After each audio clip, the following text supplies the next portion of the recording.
ونعوذ بالله من شرور أنفسنا ومن سيئات أعمالنا من يهده الله فلا مضل له ومن يضلل فلا هادي له وأشهد أن لا إله إلا الله وحده لا شريك له وأشهد أن محمدا عبده ورسوله أما بعد يا أيها الذين آمنوا اتقوا الله حق تقاته ولا تموتن إلا وأنتم مسلمون يا أيها الناس اتقوا ربكم الذي خلقكم من نفس واحدة وخلق منها زوجها وبث منهما رجالا كثيرا ونساء واتقوا الله الذي تساءلون به والأرحام إن الله كان عليكم رقيبا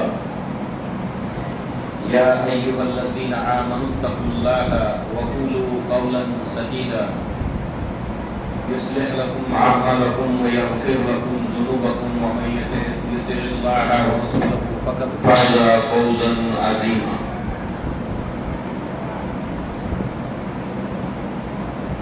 فإن خير الحديث كتاب الله وخير الهدي هدي محمد صلى الله عليه وسلم وشر الأمور محدثاتها وكل محدثة بدعة وكل بدعة ضلالة وكل ضلالة في النار وقال الله تبارك وتعالى يا أيها الذين آمنوا استعينوا بالصبر والصلاة إن الله مع الصابرين ولا تقولوا لمن يقتل في سبيل الله أموات بل أحياء ولكن لا تشعرون رب اشرح لي صدري ويسر لي أمري واحلل عقدة من لساني يفقهوا قولي اللهم أرنا الحق حقا وارزقنا اتباعه وأرنا الباطل باطلا وارزقنا اجتنابه آمين يا رب العالمين مسلیان خواتین اسلام، خطبہ حاجہ کے بعد سورۃ البقرہ کی ایک آیت کو آپ نے سماعت فرمایا اور اسی نسبت سے ایک عنوان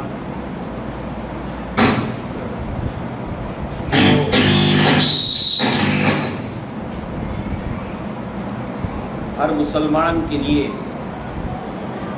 ایک تکلیف پہنچانے والا سانحہ ہے، جس کو ہم سانحہ کربلا کے واقعے سے جانتے ہیں، چونکہ اس عنوان کو لے کر اصرار تھا۔ اسی نسبت سے گزشتہ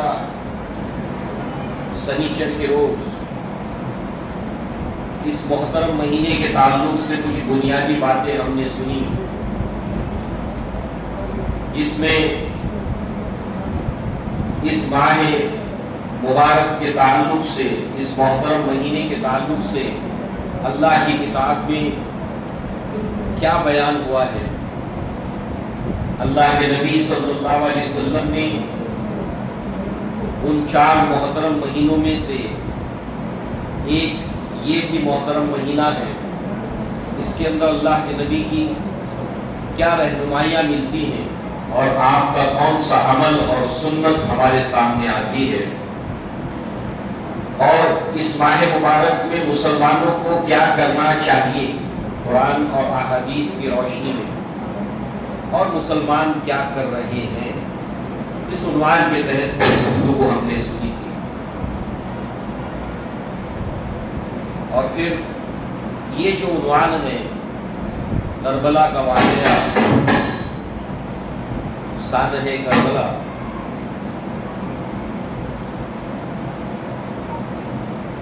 اس کے تعلق سے بھی ہم نے ایک ارادے کا اظہار کیا تھا کہ انشاءاللہ 2 قسطوں میں اس کو ہم سمجھنے کی کوشش کریں گے۔ اس کے تعلق سے کچھ بنیادی باتیں ہمارے پیش نظر ہو۔ نمبر 1 تو یہ ہے کہ یہ واقعہ سن 61 ہجری میں پیش آیا، یعنی اللہ کے نبی صلی اللہ علیہ وسلم کی وفات کے 50 سال کے بعد ہمیں یہ معلوم ہو کہ یہ کتنا بڑا گیپ ہے، نصف صدی کا۔ نمبر 1۔ دوسری چیز، اس واقعے کے تعلق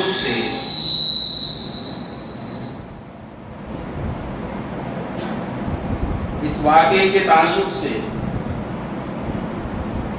جو اس کا سورس ہے،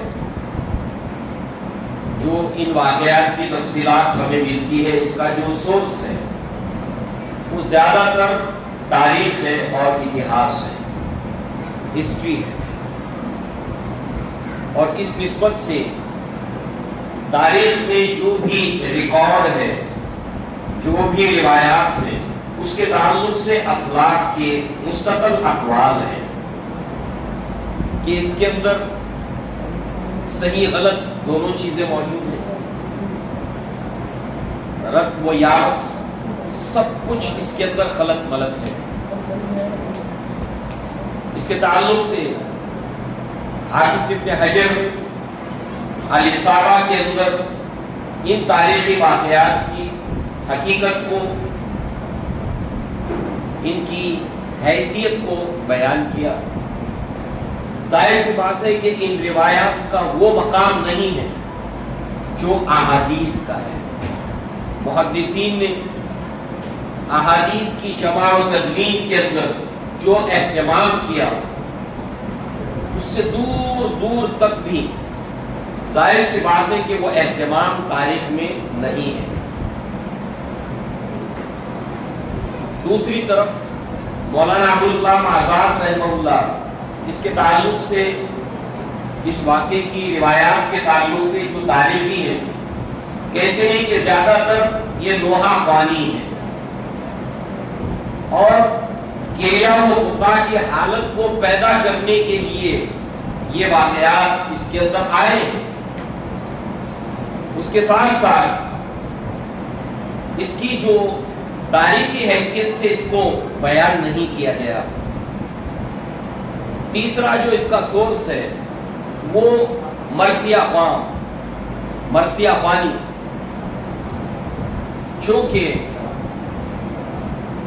اردو ادب یا شاعری کے اندر مرثیہ ایک مستقل صنف ہے، اور مرثیہ خوانوں نے جب اس کے اوپر لکھا تو ظاہر سی بات ہے کہ اچھا مرثیہ خواہ وہ کہلاتا ہے جو اس کے اندر گریہ پیدا کرے، اس کے اندر بقا پیدا کرے، آنکھوں میں آنسو لے آئے، وہ اتنا اچھا مرثیہ خواہ کہلاتا ہے۔ تو وہاں سے بھی بہت ساری چیزیں یہاں پر داخل ہو گئی اور عوام میں عام ہوتی چلی گئی۔ تو ہمیں معلوم ہونا چاہیے کہ اس کا بہت بڑا حصہ جو ہے وہ تاریخی روایات پر مشتمل ہے، اور اس کے تعلق سے کچھ باتیں جو ہے وہ ہم نے ابھی سنی۔ دوسری طرف چونکہ جب اس کا ذکر آئے گا تو ظاہر سی بات ہے کہ صحابہ کرام کا ذکر آئے گا، جب اس کا تذکرہ ہوگا تو اس کے اندر تابعین کا ذکر آئے گا، اور اللہ کے نبی صلی اللہ علیہ وسلم نے جو اس دور کے تعلق سے بیان کیا، اس کو اصولی طور پر ہر مسلمان کو اپنے سامنے رکھنا چاہیے۔ جب کبھی بھی اس کو سنے، اس کو کہے یا اس کے تعلق سے وہ مطالعہ کرے، یہ آؤٹ لائنز ہیں، یہ حدود ہیں، اس کو ہمیشہ دھیان میں رکھے۔ اور وہ کیا ہے کہ اللہ کے نبی صلی اللہ علیہ وسلم نے فرمایا کہ خیر الناس قرنی ثم الذین یلونہم ثم الذین یلونہم، بخاری کی روایت ہے کہ اسلام کا سب سے بہترین دور، سب سے بہترین زمانہ وہ میرا زمانہ ہے، اور جو اس کے بعد ہوگا اور جو اس کے بعد آئے گا، یعنی کہ قیامت تک اسلام کا سب سے بہترین دور یہ دور ہے۔ اس کے اندر بہت سی ایسی باتیں بھی ہوئی ہیں جس کو ہم سنتے ہیں، پڑھتے ہیں، وہ ہمارے لیے تکلیف دہ ہوتی ہے، مگر باوجود اس کے یہ اسلام کا سب سے بہترین زمانہ ہے۔ یہ اصول سامنے ہونا چاہیے۔ جب اس کو سنے، جب اس کا مطالعہ کریں۔ تیسری بات کہ ایک اصول کہ اللہ یہاں پر جو صحابہ کے تعلق سے الصحابہ کلہم عدو، اللہ کے نبی صلی اللہ علیہ وسلم کے صحابہ وہ عدل پر ہیں، یہ اصول پیش نظر ہونا چاہیے۔ صحابہ کا جو مقام ہے، جو ان کی عظمت ہے، قرآن مجید میں اللہ تعالیٰ نے اس کے تعلق سے آیات نازل کی۔ اللہ کے نبی صلی اللہ علیہ وسلم نے اجتماعی طور پر، مجموعی طور پر صحابہ کے مناقب، ان کی فضیلت کو بیان کیا، اور فردن بھی اللہ کے نبی صلی اللہ علیہ وسلم نے ان کے مناقب کو، ان کے فضائل کو بیان کیا۔ سورہ توبہ میں اللہ نے فرمایا السابقون الاولون من المہاجرین والانصار والذین اتبعوہم بإحسان رضی اللہ عنہم ورضوا عنہ۔ لہذا یہ تمام باتیں پیش نظر ہونی چاہیے، کیونکہ اس کے اندر اس کا جب ذکر ہوگا تو صحابہ کرام کا تذکرہ آئے گا، تابعین کا تذکرہ آئے گا۔ لہذا ان بنیادی باتوں کو سمجھنے کے بعد حجۃ الوداع کے موقع پر اللہ کے نبی صلی اللہ علیہ وسلم نے بالعموم عام طور پر، گزشتہ درس میں بھی ہم نے اس کو سنا کہ جس طرح اس دن کا تمہاری نگاہ میں احترام ہے، اس شہر کا احترام ہے، اس مہینے کو تم محترم جانتے ہو، بالکل اسی طریقے سے مسلمان کی جان، مال، عزت، آبرو وہ تمہارے لیے اس سے کھلواڑ حرام ہے، اور مومن کے نزدیک محترم ہونی چاہیے مسلمان کی جان، مال، عزت، آبرو، اور ان میں سے یہ مومن، یہ مسلمان صحابہ کرام ہو، تابعین ہو، تو پھر یہ بہت ڈرنے کا مقام ہے، بہت احتیاط کا مقام ہے۔ لہذا اس تعلق سے جو ہم نے سورۃ البقرہ کی آیت سنی، جس میں اللہ تعالیٰ نے اہل ایمان کو ایک حکم دیا، یا ایھا الذین آمنوا، اے اہل ایمان، مدد حاصل کرو نماز سے اور صبر سے، استعینوا بالصبر والصلاۃ ان اللہ مع الصابرین، کہ بے شک اللہ تبارک و تعالیٰ صبر کرنے والوں کے ساتھ ہے۔ اور پھر وَلَا تَقُولُوا لِمَن يُقْتَلُ فِي سَبِيلِ اللَّهِ أَمْوَاتٌ، وہ لوگ جو اللہ کی راہ میں قتل ہو جائیں انہیں مردہ نہ کہو، وہ زندہ ہے مگر تمہیں اس کا شعور نہیں۔ بطور خلاصہ ہم انشاءاللہ آخر کے اندر اس کے اوپر گفتگو کریں گے، لاسٹ، آخری درس، مگر بنیاد ہم نے اس آیت کو بنایا اس واقعے کے لیے۔ یہ واقعہ کوئی اچانک نہیں ہوا ہے، اس کو جب بھی ہم پڑھیں، سنیں، اس بات کو ہمیشہ ملحوظ رکھیں کہ یہ کوئی اچانک نہیں ہوا ہے واقعہ، بلکہ اس کے پیچھے ایک پس منظر ہے، اس کے پیچھے ایک بیک گراؤنڈ ہے، اور اس کے تعلق سے جو یاد رکھنے کی باتیں ہیں موٹی موٹی وہ یہ کہ اللہ تبارک و تعالیٰ نے اسلام کے دشمنوں کا جب ذکر کیا تو اللہ تعالیٰ نے اس میں سر فہرست یہود کو رکھا۔ سورہ مائدہ میں اللہ تعالیٰ نے فرمایا لَتَجِدَنَّ أَشَدَّ النَّاسِ عَدَاوَةً لِلَّذِينَ آمَنُوا الْيَهُودُ وَالَّذِينَ أَشْرَكُوا، کہ تم انسانوں کے اندر سے شدید عداوت کے اندر مومنوں کے، اسلام کے، مسلمانوں کے جن کو پاؤ گے کہ وہ لوگ ہیں جو یہود ہیں اور دوسرے مشرک۔ یہ بات یاد رکھنے کی ہے، کس بات کے لیے کہ یہ واقعہ اچانک نہیں ہوا ہے، اچانک رونما نہیں ہوا یہ واقعہ، اس کے پیچھے پورا بیک گراؤنڈ ہے۔ اس کے لیے ہم نے سورہ مائدہ کی اس آیت کا حصہ سامنے رکھا کہ اسلام کے سب سے بدترین دشمن، نمبر 1 دشمن، ستیزہ کار رہا ہے تا ازل سے امروز چراغ مصطفی سے شراغ بولہبین۔ اللہ کے نبی کے زمانے سے ہی یہودیوں کی اسلام سے دشمنی کا سلسلہ جاری تھا جو آج تک ختم نہیں ہوا،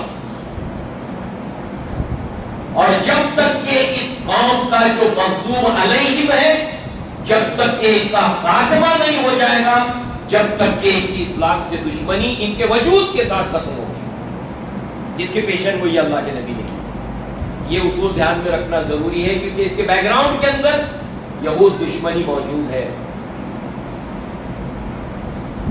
جس کے بغیر اس کی تفصیلات، اس کے واقعات، اس کی تجزیہ سمجھ میں نہیں آئے گا۔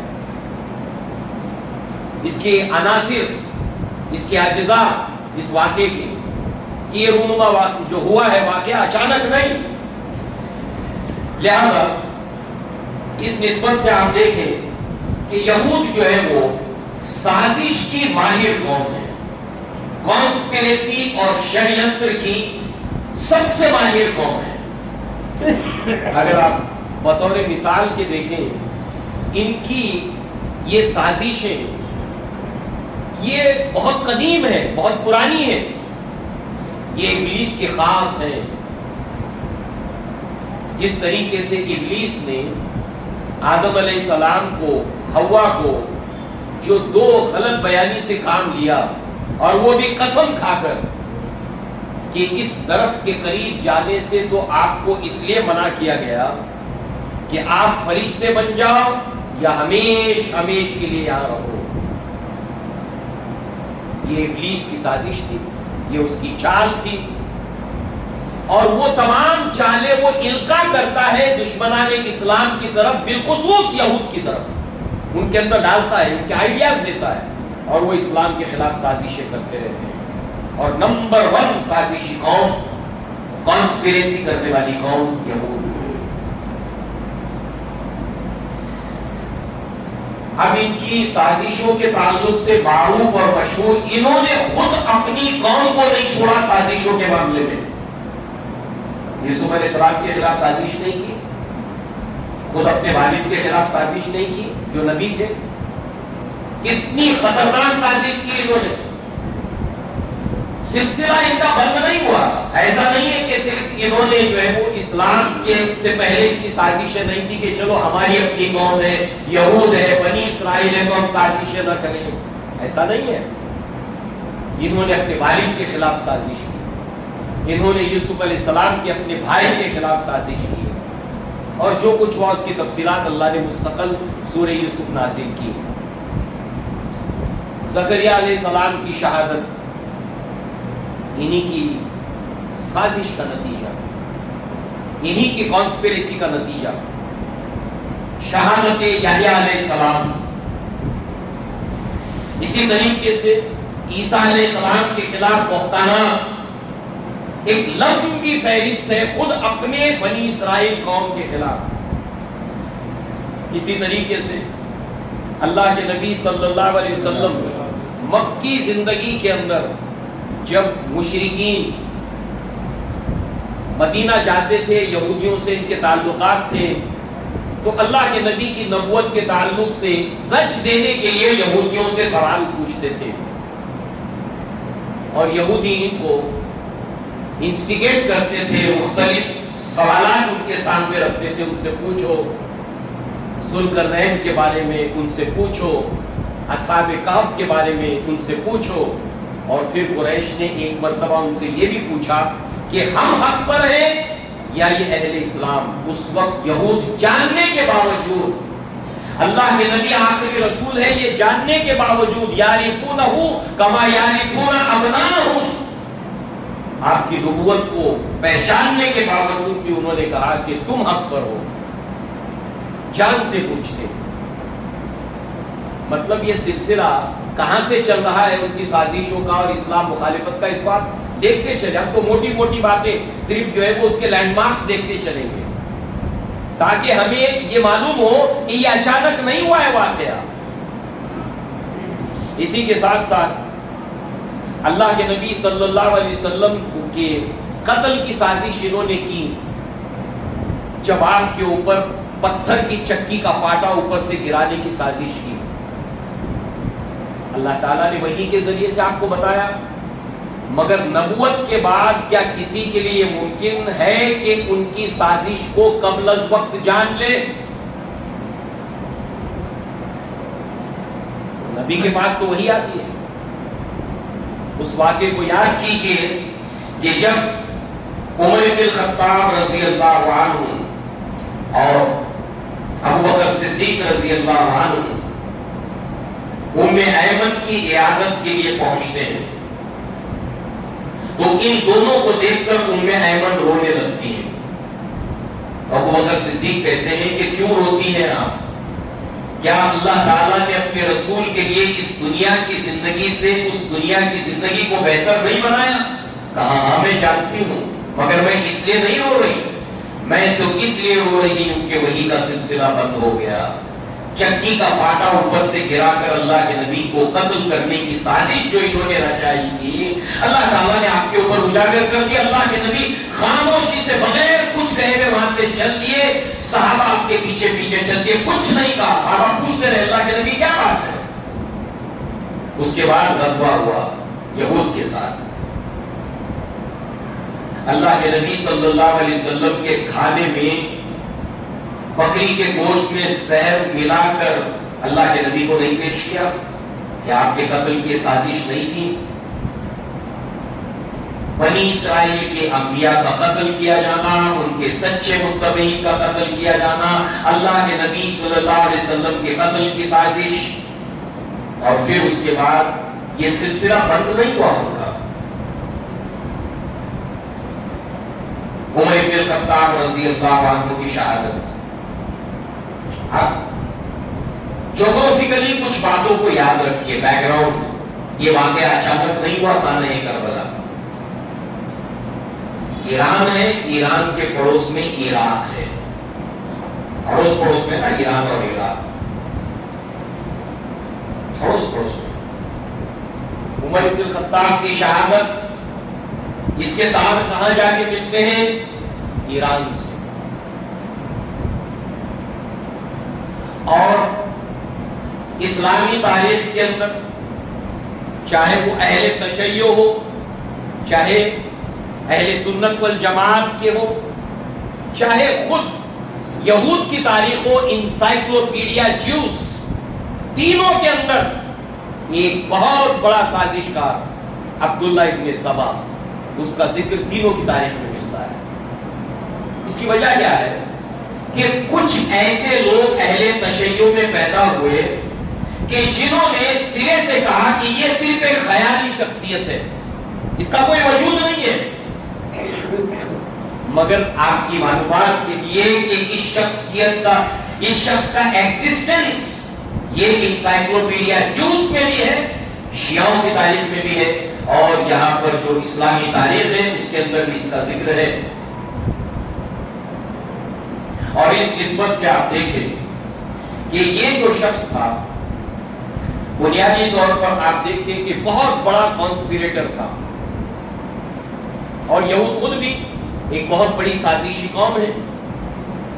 بنیادی طور پر اس کے تعلق سے جو بھی معلومات ملتی ہے یہ یمن کا یہودی تھا، یمنی جوس. اور جو مغربی مورخین ہیں اور ان کے علاوہ جو جوس مورخین ہیں اس کی والدہ کا تعلق مصر سے بتاتے ہیں، یہ بہت اہم ہے.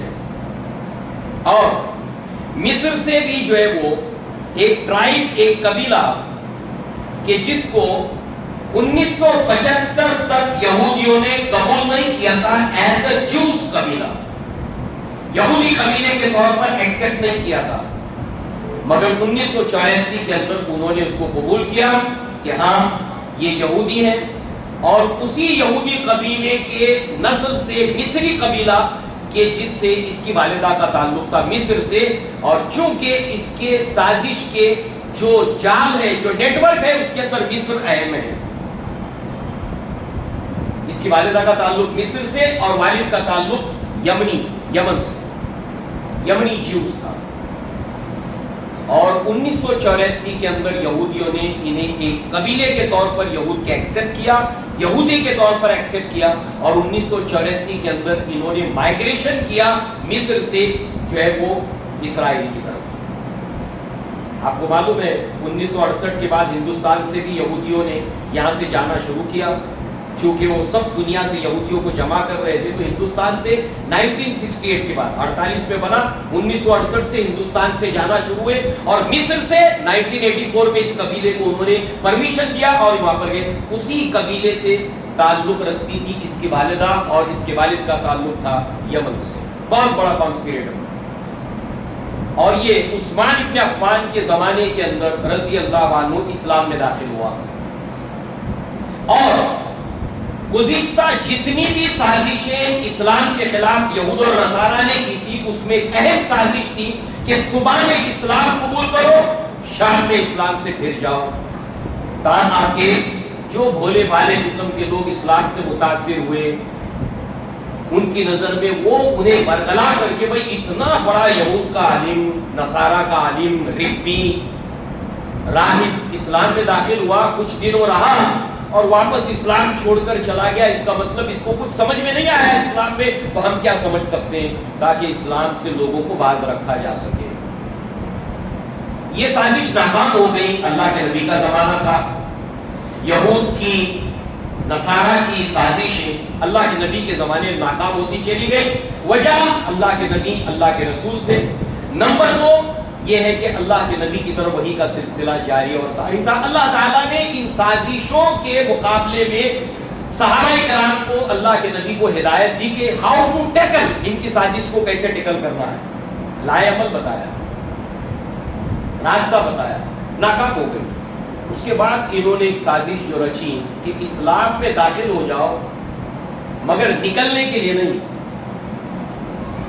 ظاہری طور پر پوری طرح سے اسلام کے اندر لوگ سمجھے کہ تم مسلمان ہو، اور اس کے بعد دل کے اندر جو ہے وہ جو اپنے یہود سے تعلق ہے، اپنے مذہب سے تعلق ہے، اس کو برقرار رکھتے ہوئے اسلام کے خلاف اندر رہ کر سازشیں کرتے رہو۔ اب عمر بن الخطاب کی شہادت، اس کے اندر 2 قوموں کا آپ کو ملن ملے گا، یہود اور اصفہان۔ قیامت سے پہلے بھی ایران بہت اہم رول ادا کرے گا یہود کے ساتھ مل کر۔ اللہ کے نبی نے اس کی پیشن گوئی کی۔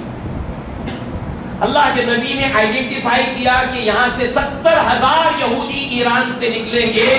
ان کو آئیڈینٹیفائی کرنے کے لیے، پہچاننے کے لیے اللہ کے نبی نے مخصوص شالوں کا ذکر کیا جس کو وہ اوڑے رہیں گے، اور یہ دجال کی مدد کریں گے۔ لہذا فیروز لولو ایران کا رہنے والا، اور اس کے ساتھ ساتھ ہرمزان کا بھی قتل ہوا تھا، یہ بھی ایرانی۔ لہذا جو ہے وہ عمر بن الخطاب کی شہادت، اس کے بعد جو ہے وہ عثمان بن عفان رضی اللہ عنہ کی شہادت۔ گزشتہ مرتبہ ہم نے دیکھا تھا یہ بات، یکم محرم کو عمر بن الخطاب کی شہادت ہوتی ہے، ذی الحجہ میں آپ کے اوپر قاتلانہ حملہ ہوتا ہے۔ سب محترم مہینے چن کر، محترم مہینے چن کر، سازش کا حصہ نہیں ہے، انتخاب محترم مہینوں کا۔ 18 ذی الحجہ کو عثمان بن عفان رضی اللہ عنہ کی شہادت، اور اس سے پہلے آپ کے گھر کا محاصرہ محترم مہینوں کے اندر، جس کے اوپر ہم نے گزشتہ سیٹرڈے کو درس سنا تھا، 18 ذی الحجہ کو۔ اور جانتے ہیں 18 ذی الحجہ کو ایک عید منائی جاتی ہے، عید غدیر، جس دن عثمان بن عفان کی شہادت ہے۔ آپ کی شہادت کا دن اور ادھر عید کا دن، کیونکہ کانسپیریسی کی خصوصیت یہ ہوتی ہے کہ ظاہری طور پر واقعات کچھ نظر آتے ہیں اور انڈر گراؤنڈ کچھ اور چیزیں چل رہی ہوتی ہیں، جو سامنے ظاہر ہو گئیں تو ہو گئیں۔ لہذا اس کے ساتھ ساتھ آپ دیکھیں عثمان بن عفان کی شہادت، چونکہ آپ کا تعلق بنو امیہ سے تھا، اور اسی دور میں وہ اسلام کے اندر داخل ہوا، اسلام قبول کیا، شہادت ہو گئی۔ اور علی بن ابی طالب نے مدینہ کے اندر جو قافلے لوٹا دیے تھے مطمئن کر کے، جب 13 سوالات اور ایلیگیشن کا جواب عثمان بن عفان نے دیا تھا، 13 کے 13 ایلیگیشن جو بلوائیوں نے لگائے تھے، اس کا جواب دیا عثمان بن عفان نے، اور اس کی شہادت علی بن ابی طالب نے بتائی کہ یہ جتنے بھی بہتانات جو لگائے گئے ہیں ان سب کے تعلق سے جو بھی جواب دیا ہے عثمان بن عفان نے، میں شہادت دیتا ہوں کہ وہ حق ہے۔ اور سب کو واپس بھیج دیا گیا، ایک قافلہ مصر کی طرف، ایک ایران کی طرف، ایک یمن کی طرف۔ یعنی اس دور کے اندر یہ سبائی اور یہودی سازش کے بہت بڑے مراکز بن چکے تھے، سینٹرز بن چکے تھے۔ پھر یہ گھوم کر واپس آئے، وہ مہر کا معاملہ، تفصیلات میں نہیں جائیں گے۔ سامنے کربلا اچانک نہیں ہوا ہے، اس کا بیک گراؤنڈ پس منظر ہم دیکھیں۔ سبائی سازش جڑیں پکڑ رہی تھی مصر کے اندر، عراق کے اندر، ایران کے اندر، یمن کے اندر، مصر کے اندر۔ اس کے بعد علی بن ابی طالب کا پورا دور خلفشار کا دور ہے۔ اور یہاں پر آپ دیکھیے کہ عثمان بن عفان کا تعلق بنو امیہ سے تھا، اور حضرت علی بن ابی طالب کے تعلق سے اس نے بالخصوص 2 عقائد کو پڑھا۔ عبداللہ ابن سبا نے وہ 2 عقائد اہم کون سے تھے؟ اور بھی تھے، حدیثوں کو گھڑنا اہل بیت کے غلو کے اندر، اور اس کے ساتھ ساتھ جو ہے وہ علی بن ابی طالب کے تعلق سے حلول کا عقیدہ اس نے گھڑا، اور اس کے ساتھ ساتھ جو ہے وہ اہل بیت کے تعلق سے غلو کا معاملہ ہو، اور رجعت علی رضی اللہ عنہ، یعنی علی رضی اللہ عنہ واپس دنیا میں آئیں گے، اور اس طریقے سے اس کے اندر غلو کرتے ہوئے ایک گروہ وجود میں آیا اس عقیدے کے ساتھ، اس سازشی عبداللہ ابن سبا کی کارستانیوں کے نتیجے میں۔ اور پھر ہمیں معلوم ہے کہ علی بن ابی طالب نے اپنا دارالخلفاء جنگ جمل کے بعد کوفہ کو بنایا، جو عراق میں ہے۔ سانحہ کربلا کہاں ہوا ہے؟ عراق۔ جنگ جمل کے بعد دارالخلفاء علی رضی اللہ عنہ نے کہاں بنایا؟ عراق کے اندر، کیونکہ صحابہ کرام نے ریفرنس دیے حسین رضی اللہ عنہ کو، جب وہ جانے لگے کہ آپ کے والد کے ساتھ کوفہ والوں نے کیا کیا ہے، آپ کے بھائی کے ساتھ کیا کیا ہے۔ بیک گراؤنڈ دیکھیے آپ، اچانک نہیں ہوا یہ واقعہ، اتہاس ہے اس کے پیچھے۔ جنگ جمل، جنگ صفین، عثمان ابن عفان کے بعد خاص طور سے جو قبائلی معاملہ تھا، ٹرائبل معاملہ تھا، اس کو خاص طور سے اس کانسپیریسی کے اندر اس نے اس کو شامل کیا۔ اللہ کے نبی کے زمانے میں بھی یہ ہوا تھا۔ 2 واقعات کو آپ ساتھ میں رکھیے۔ جس وقت اللہ کے نبی صلی اللہ علیہ وسلم مکہ فتح ہوا، اللہ کے نبی نے مال غنیمت میں سے قریش جو ابھی اسلام میں آئے تھے، جب ان کو تقسیم کیا تو عبداللہ ابن ابی نے ایک شوشہ چھوڑ دیا، اور اس کے حوارین نے، اس کے ساتھیوں نے، کہ دیکھو جب قربانی دینے کا وقت آتا ہے تو انصار، مدینہ والے، یثرب والے، اور جب مال غنیمت کی تقسیم کی بات آتی ہے تو قریش کے اپنے اہل خاندان یاد آتے ہیں۔ اللہ کے نبی کو خبر دی گئی کہ یہ باتیں پھیلائی جا رہی ہیں، اور انصار اور مہاجرین کے درمیان دیوار کھڑی کرنے کی کوشش کی جا رہی ہے۔ اللہ کے نبی صلی اللہ علیہ وسلم نے تمام انصار کو ایک کمرے میں جمع کیا اور کہا کہ انصار، کیا یہ سچ نہیں ہے کہ میرے اپنے لوگوں نے مجھے مکہ سے نکال دیا تھا اور میں نے مدینہ کے اندر سکونت اختیار کی؟ کہا کہ ہاں یہ سچ ہے۔ اللہ کے نبی نے کئی چیزوں کا اقرار کیا، فرمایا کہ اللہ تعالیٰ نے اسلام کے ذریعے سے، میرے ذریعے سے تمہیں عزت نہ دی؟ کہا کہ ہاں یہ حق ہے۔ بھائی انصار، کیا تم اس بات کو پسند کرتے ہو کہ لوگ اپنے گھروں کو اونٹ بکریاں لے جائیں اور تم اللہ کے رسول کو لے جاؤ؟ انصار صحابہ رو دیے، داڑیاں کی گئی، رضینا رضینا یا رسول اللہ، اے اللہ کے رسول آپ راضی اللہ کے نبی نے فرمایا اگر ہجرت میرے نبوت کا حصہ نہ ہوتی تو میں انصار میں سے ایک شخص ہوتا۔ ایسے کئی واقعات قبائل کے درمیان ٹکروانے کی کوشش کی۔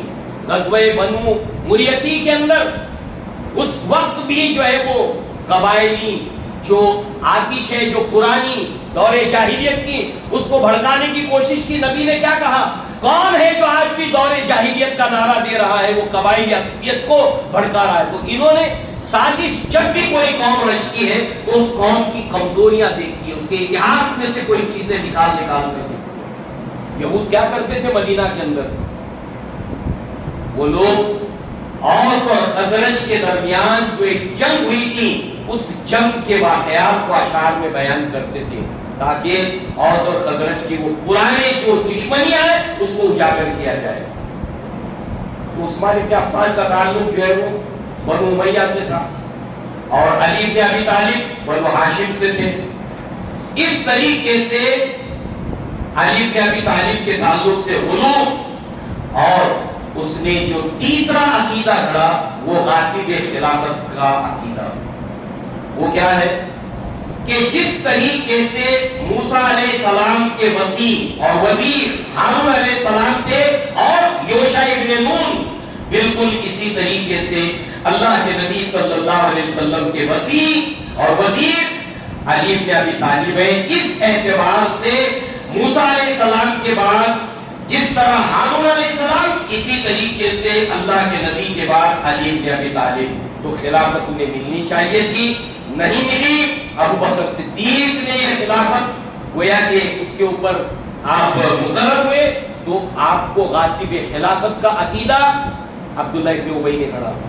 اس کے بعد عمر ابن الخطاب غاصب خلافت، اس کے بعد عثمان ابن عفان غاصب خلافت۔ اور اس طریقے سے جو ہے وہ یہاں پر چاہے عمر ابن الخطاب کی شہادت ہو اور چاہے عثمان ابن عفان کی شہادت ہو، اور بنو امیہ اور بنو ہاشم اس کے درمیان ایک دیوار کھڑی کی۔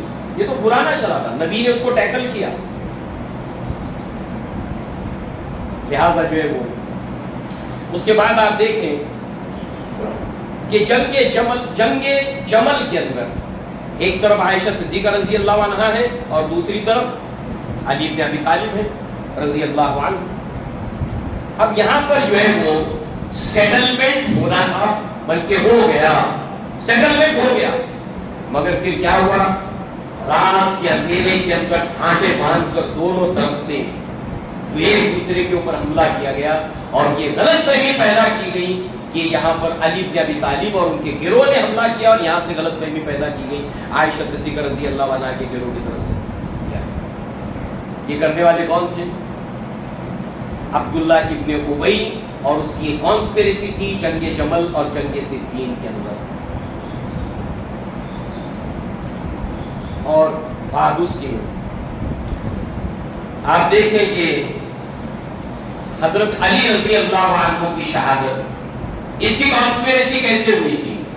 ایک ہی وقت کے اندر 3 صحابہ کرام کو شہید کرنے کا، قتل کرنے کی کانسپیریسی ہوئی تھی۔ کون کون صحابہ؟ معاویہ بن ابو سفیان، عمرو بن العاص رضی اللہ عنہ اور علی بن ابی طالب رضی اللہ عنہ۔ کون کس کو قتل کرے گا طے پایا تھا، ابن ملجم علی بن ابی طالب کو قتل کرے گا،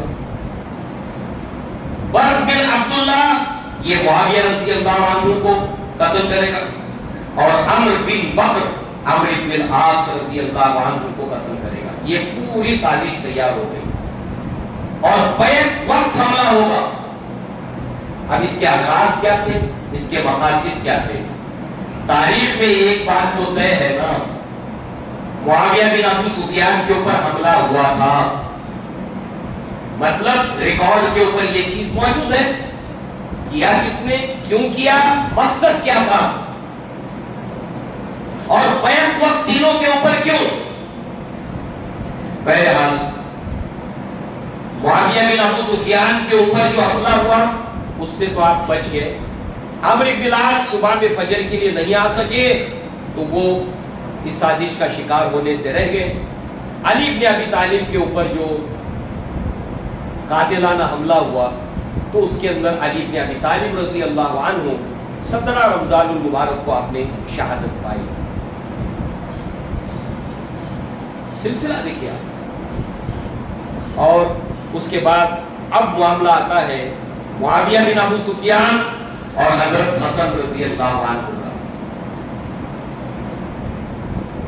اب یہاں پر آپ دیکھیے کہ حسن رضی اللہ عنہ کی تھوڑے وقت کی جو خلافت تھی اور جو معاویہ بن ابو سفیان رضی اللہ عنہ جب حسن رضی اللہ عنہ نے مصالحت کی جس کی پیشن گوئی اللہ کے نبی صلی اللہ علیہ وسلم نے پہلے کر دی تھی. مستند روایت ہے, بخاری کی روایت ہے مناقب کے اندر حسن رضی اللہ عنہ کے ایک مرتبہ اللہ کے نبی ممبر کے اوپر ہے اور ایک طرف حسن رضی اللہ عنہ بیٹھے ہیں. اللہ کے نبی کبھی حسن رضی اللہ عنہ کو دیکھتے ہیں, کبھی صحابہ کو دیکھتے ہیں, کبھی حسن رضی اللہ عنہ کو دیکھتے ہیں, کبھی صحابہ کو دیکھتے ہیں. اور پھر اللہ کے نبی نے فرمایا میرا یہ جو نواسہ ہے اللہ تبارک و تعالیٰ اس کے ذریعے سے امت مسلمہ کے اندر مصالحت کرائے گا اور امت متحد ہوگی. اور یہ سال عام الجمع کا سال ہوا. صحابہ کرام کے اتہاس میں تاریخ میں مشہور ہے, معروف ہے کہ یہ جتنے بھی کنٹروورسیاں اور تنازعات چل رہے تھے, جنگ جمل ہو, جنگ صفین ہو, پوری امت یونائٹ ہو گئی. حسن رضی اللہ عنہ نے جب مصالحت کی جس کی پیشن گوئی اللہ کے نبی صلی اللہ علیہ وسلم نے پہلے سے کر دی تھی. اور اس کے بعد جب آپ نے اپنے آپ کو دستبردار کیا خلافت سے, اس کے بعد کوفیوں نے کیا کیا تھا, عراقیوں نے کیا کیا تھا, آپ کو امیر المؤمنین کہنے کی بجائے جو القاب سے آپ کو پکارا تھا اس کے اندر آپ دیکھیے آر المؤمن, مؤمنین یعنی مومنوں کو تذلیل کرنے والے, ایسے ایسے القاب جو ہے وہ حسن رضی اللہ عنہ کو دیے تھے کوفہ والوں نے. اور جو کچھ آپ کے ساتھ کیا تھا تاریخی طور پر اس کا ریکارڈ موجود ہے. جیسے مگر ہم نے آغاز میں یہ بات کہی کہ تاریخی روایات صحیح غلط جھوٹ سچ سب کچھ اس کے اندر ہے, مگر ہم سائڈ بائی سائڈ اس کے اندر آتھینٹک حدیثوں کی روشنی کے اندر اینالائز کر کے سمجھنے کی کوشش کر رہے ہیں جو کچھ انہوں نے کیا حسن رضی اللہ عنہ کے ساتھ. اور پھر زہر لے کر ان کی بھی شہادت. سانحہ کربلا اچانک نہیں ہوا ہے, سیریز ہے, سلسلہ ہے. لہذا اس کے بعد آپ دیکھیں کہ اللہ تبارک و تعالیٰ نے اس قوم کے تعلق سے جو کچھ بیان کیا, بنی اسرائیل کے ساتھ اس کا جو معاملہ رہا وہ ساری چیزیں بھی ہم نے دیکھی. اب آپ دیکھیں کہ اب معاملہ جب معاویہ بن ابو سفیان کے بعد اب آتا ہے یزید اور حسین رضی اللہ عنہ.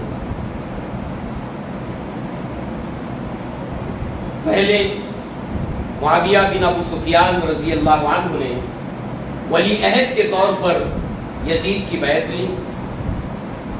اب اس کے بعد جو ہے وہ آپ کے بعد خلافت کی بیعت کو لے کر جو ہے وہ ایک بڑی دنیا نے بیعت کی. صحابہ کرام نے بھی بیعت کی, 4 صحابہ کو اگر ہم چھوڑ دیں, اور کچھ وقفے کے بعد پھر 2 صحابہ کا بیعت کرنا. اس طرح کے واقعات ہم کو ملتے ہیں کہ ابو بکر صدیق کی جب بیعت ہوئی تھی تو علی بن ابی طالب نے بھی کچھ وقفے کے بعد بیعت کی. کیوں یہ اشارے دینا ضروری ہے؟ کیونکہ اہل تشیع ان چیزوں کو بنیاد بناتے ہیں کہ ان صحابہ نے کیوں بیعت نہیں کی, انہوں نے کیوں نہیں کی, یہ دلیل کے طور پر لاتے ہیں. تو ایک عام مسلمان چکرا جاتا ہے, ہاں بات تو صحیح ہے, تو پھر تھوڑا پیچھے لے جاتے ہیں. علی بن ابی طالب نے بھی ایک وقت تک ابو بکر صدیق کی بیعت نہیں کی, ایک وقت کے بعد بیعت کی اور کہا کہ میں سب کے سامنے اعلانیہ کروں گا. یہی بات حضرت حسین رضی اللہ عنہ نے کہی تھی کہ میں چھپ کر نہیں کروں گا, سب کے سامنے اعلانیہ کروں گا, جو بات علی بن ابی طالب نے کہی. تو سائملٹینیسلی دونوں چیزوں کو آپ سامنے رکھو. تو کیا ہوتا ہے کہ یہ استدلال کے لیے اپنے من پسند کی دلیلیں لا کر جب سامنے رکھتے تو ہاں آدمی سوچتا ہے کہ ہاں بات تو صحیح ہے. اور جنہوں نے بیعت نہیں کی وہ کون لوگ ہیں؟ عبداللہ ابن عباس رضی اللہ عنہما. کس کے بیٹے؟ عباس رضی اللہ عنہ کے. پھر عبداللہ ابن عمر رضی اللہ عنہما. کس کے بیٹے؟ عمر ابن الخطاب کے بیٹے رضی اللہ عنہ. عبداللہ ابن زبیر رضی اللہ عنہما. کس کے بیٹے؟ زبیر ابن عوام کے. تینوں عشرہ مبشرہ صحابہ کے بچے ہیں جنہوں نے بیعت کی.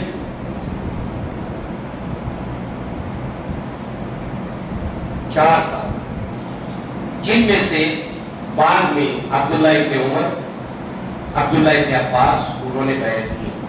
دو لوگ حسین رضی اللہ عنہ اور عبداللہ ابن زبیر انہوں نے نہیں کی. دو جماعت ہو. اور اس طرح سے یہاں پر جب کوفیوں کو اس بات کا علم ہوا تو کوفیوں کا اس بات پر پہلے سے اعتراض تھا، پہلے سے بیک گراؤنڈ کے اندر کہ بنو امیہ کی کسی خلافت کو قبول نہیں کریں گے. اس لیے معاویہ بن ابو سفیان کے دور میں ایک بڑی دنیا نے بیعت کی تھی ایکسپٹ کوفیوں کو چھوڑ کر، بنو امیہ کے نہیں. کیونکہ وہ جو عبداللہ ابن سبا نے جو قبائلی چیزوں کی دیوار کھڑی کر دی تھی، اور پھر اس کے بعد جب کوفیوں کو، عراقیوں کو اس بات کی خبر ہوئی کہ حسین بن علی رضی اللہ عنہما نے بیعت نہیں کی ہے تو خطوط کا سلسلہ شروع کر دیا. آپ آئیے، آپ آئیے، آپ آئیے، پورا بھر کے خطوط،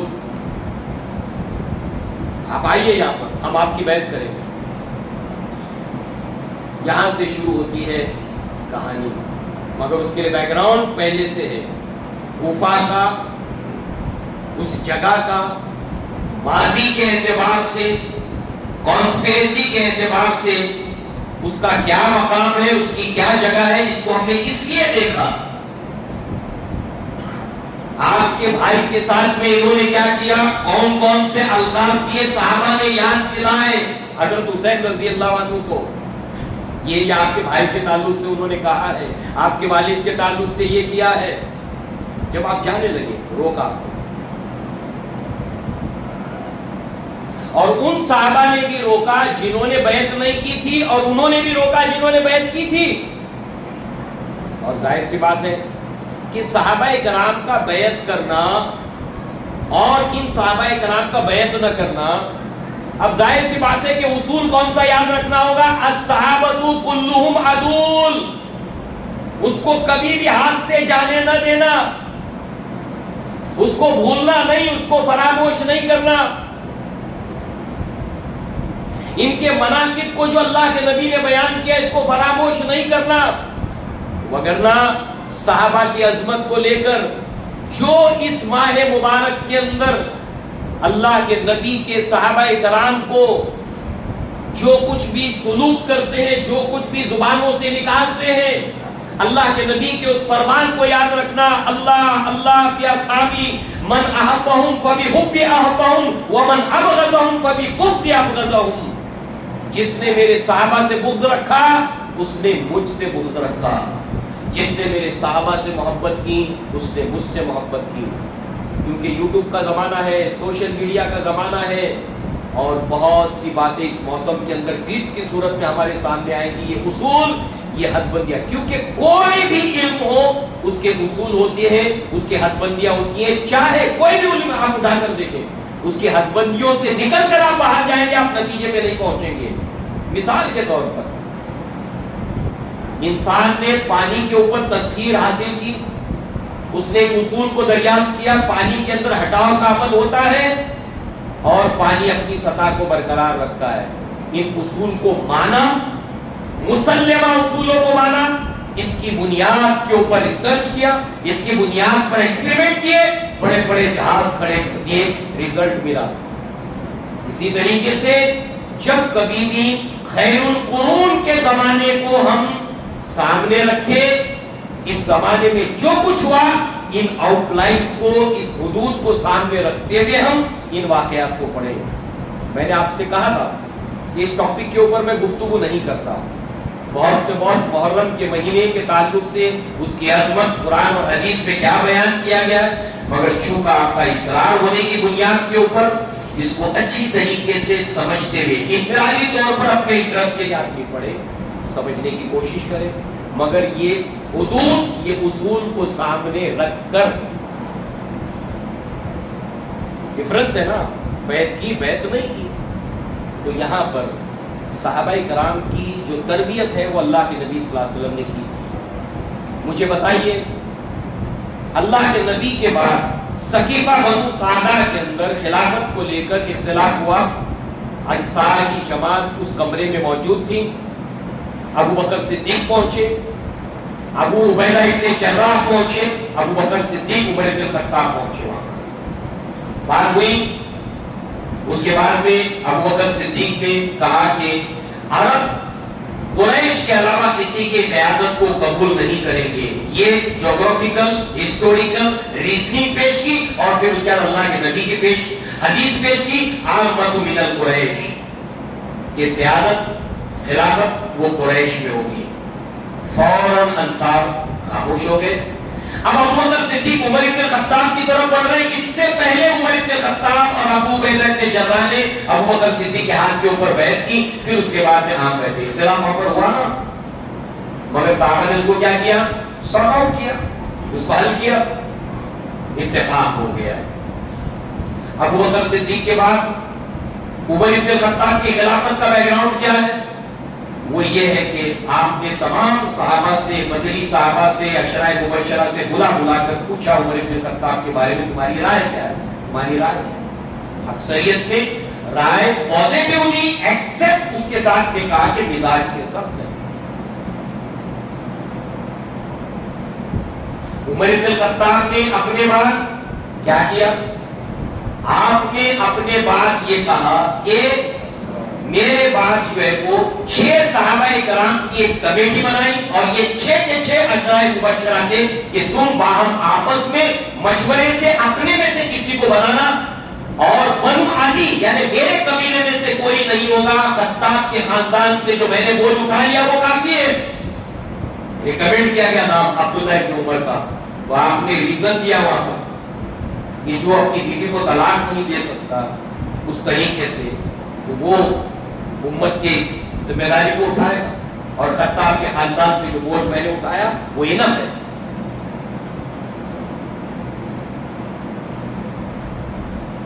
لہذا جو ہے اس کے بعد عثمان بن عفان کی عمارت کا معاملہ ہوا۔ اللہ کے نبی صلی اللہ علیہ وسلم نے جو پیشن گوئیاں کی اس کو آپ نے انوار کے اندر تقسیم کیا۔ پہلا دور خلافت و نبوت، آپ کا دور ہے۔ دوسرا دور خلافت علی منہاج النبوہ، جس کو خلافت راشدہ کہتے ہیں، جو علی بن ابی طالب رضی اللہ عنہ تک آ کر ختم ہوتی ہے۔ اور اس کے بعد اگلا دور آپ نے بتایا 2 دور شروع ہوگا، جس کے اندر خلافت ملوکیت کے اندر کنورٹ ہو جائے گی۔ اور اسی بات کو لے کر اختلاف کرتے ہوئے جن صحابہ نے بیعت نہیں کی تھی، ان کا اپنا ایک سٹینڈ تھا، ان کے پاس دلیل تھی، اور جنہوں نے بیعت کی ان کے پاس سٹینڈ تھا، ان کے پاس دلیل تھی، اس کی ممانعت نہیں تھی، اس کی ممانعت کے طور پر نبی نے نہیں کہا، مگر یہ دور چینج ہو جائے گا اس طریقے سے۔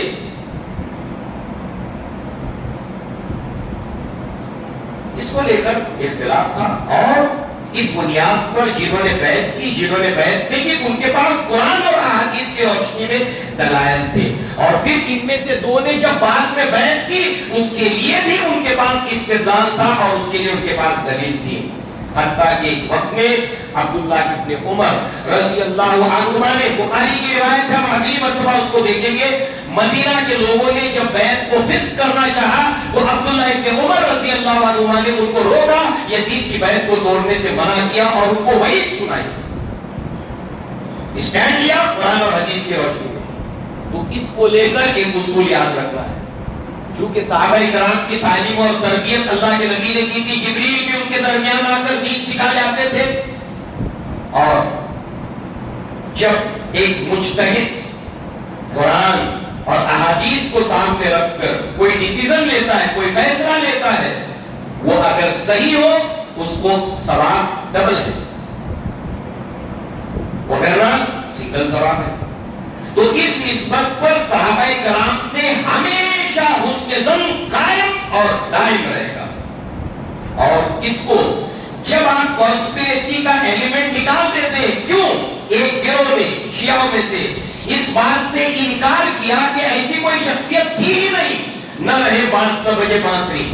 جب اس یہودیوں کو اس میں سے نکال دیں گے، جب عبداللہ ابن سبا کی اس کانسپریسی کو نکال دیں گے، تو واقعات میں ڈھونڈیں گے کیا ڈھونڈیں گے؟ کون ہے، کیسے ہوا؟ جب یہ ایلیمنٹ ملے گا نہیں تو لا محالہ معاذ اللہ ثم معاذ اللہ، اس کا نتیجہ یہی نکلے گا کہ انگلی جا کر صحابہ کرام پر رکے گی. اللہ کی پناہ اس اعتبار سے بہت محتاط رہتے ہوئے، بہت محتاط. اسی لیے ان واقعات کے تعلق سے اسلام نے کیا کہا؟ اس کے اوپر سکوت بہتر ہے، سکوت بہتر ہے اس کے اوپر. مگر ہم بہت اطمینان سے آگے بڑھ رہے ہیں، بہت تیزی کے ساتھ نہیں بڑھ رہے، رک رک کر، ٹھہر ٹھہر کر، اور ہر بار قرآن اور حدیث کے اصولوں کو بار بار جو ریمائنڈر دے کر اس کا استحضار کرنے کا مقصد یہ ہے کہ جب کبھی بھی آپ سنیں پڑھیں، ان اصولوں کو کبھی بھی فراموش نہ کریں، کبھی فراموش نہ کریں.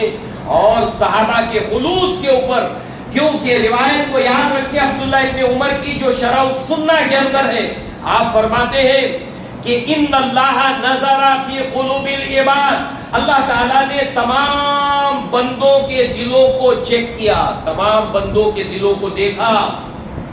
فوجد قلب محمد صلی اللہ علیہ وسلم خیرا فاصطفاه لنفسه وبرسالته، تو اللہ تعالیٰ نے اللہ کے نبی کو منتخب کیا اپنی رسالت کے لیے، اپنی نبوت کے لیے. آپ کا دل سب سے بہتر تھا. ایک اور بات یہاں پر درمیان میں ہم ڈال دیتے ہیں، پھر صحابہ کے بارے میں دیکھتے ہیں. امام بخاری رحمہ اللہ کے اوپر بھی لوگوں نے بہت سی باتیں کہی، ان میں سے ایک بات یہ بھی کہی کہ عمر بن الخطاب کی سب سے پہلے روایت لائی امام بخاری رحمہ اللہ نے. پہلی روایت بخاری کی عمر بن الخطاب سے روایت ہے. کیوں؟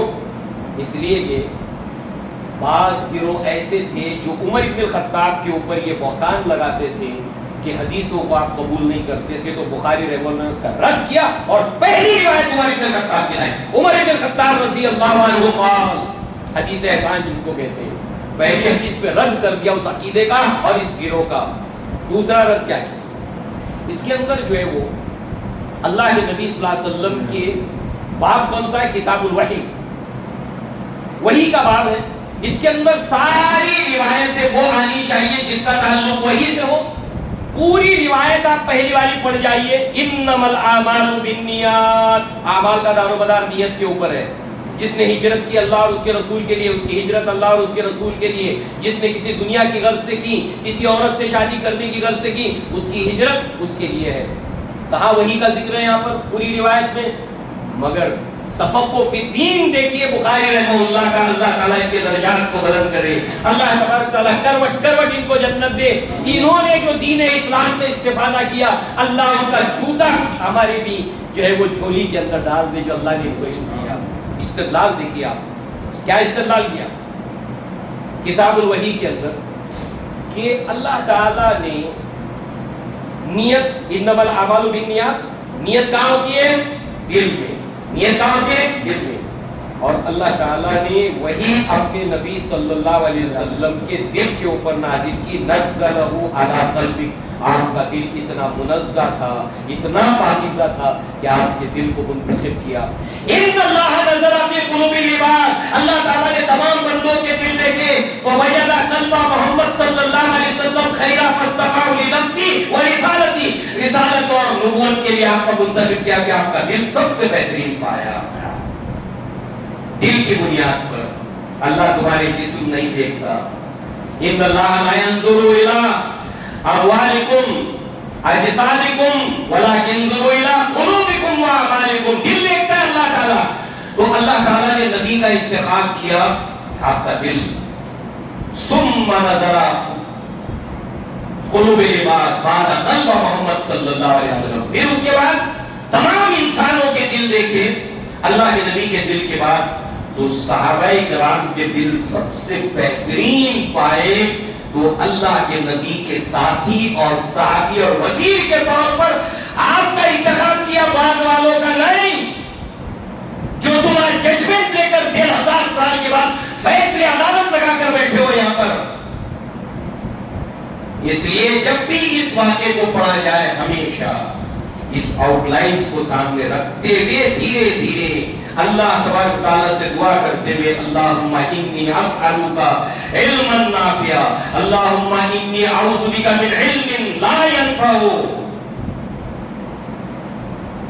تو ہم نے یہاں تک پہنچے کہ 4 صحابہ تھے جنہوں نے منع کر دیا, اس میں حسین رضی اللہ عنہ بھی تھے, اور کوفہ سے خطوط کا سلسلہ شروع ہو گیا کہ آپ چلے آئے, آپ چلے آئے, آپ چلے آئے. حضرت حسین رضی اللہ عنہ کنوینس ہو گئے اور آپ نے جانے کا ارادہ فرمایا. انشاءاللہ اس کے بعد کے واقعات کو ہم آگے جاری رکھیں گے. اللہ تعالیٰ سے دعا ہے کہ اللہ تعالیٰ ہمیں دین کی صحیح سمجھ عطا فرمائے. اللہ تعالیٰ جیسے جیسے ہمارا وقت اور عمر بڑھے اللہ کے نبی صلی اللہ علیہ وسلم کے صحابہ کی محبت کو ہمارے دل میں ہماری فکر میں رچا اور بسا دے اور کھوا دے. اقول قولی ھذا واستغفر اللہ لی ولکم ولسائر المسلمین والمسلمات وآخر دعوانا ان الحمد للہ رب العالمین. السلام علیکم ورحمۃ اللہ وبرکاتہ.